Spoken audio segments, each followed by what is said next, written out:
মানে এখন বসে বসে ইনস্টাগ্রামে কিছু মানে রিলস দেখছিলাম, তো ম্যাক্সিমাম সেগুলো খান স্যারের রিলস আসছিল, ঠিক আছে। তো সেখানে একটা ভিডিও দেখে আমার খুব ভালো লাগলো।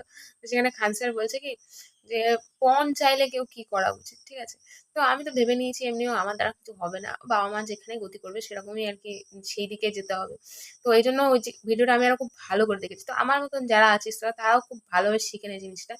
তো স্যার বলছে যে এই যে পণ যারা চায় এসে, তো ডিরেক্ট তাদেরকে কিছু বলা যাবে না, মানে ডিরেক্ট অপমান করা যাবে না, ঠিক আছে।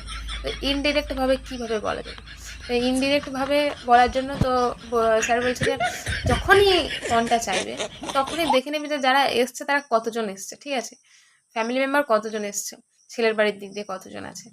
তো ছেলের বাড়ির দিক দিয়ে যতজন থাকবে বাবাকে ওখান থেকে জাস্ট এরকম আওয়াজ দিবি যে যে দেখলি কতজন আছে, 1 2 3 4 5 6 এরকম করে গুনে নিলে যতজন আছে বাবাকে বলি হয়তো 7 জন আছে, বাবা 7টা নীল ড্রাম রেডি করে রাখো, ঠিক আছে। একটা কথাতে পুরো পরিবেশটা পুরো একদম থমথমে হয়ে যাবে, গা ছমছম ছমছম ছমছম এমনি একটা কথাতে পুরো উঠে পালিয়ে যাবে। ঠিক আছে, তো এটা খুব ভালো একটা আইডিয়া। যখনই কেউ পণ চাইবে বাস কতজন ফ্যামিলি মেম্বার আছে সেটা দেখে জাস্ট বাবাকে টুক করে একটা আওয়াজ দিয়ে দিবি, বাবাকে মাকে বা যেই পাশে থাকবে যে এই কটা নীল ড্রাম রেডি করে রাখো, ব্যাস।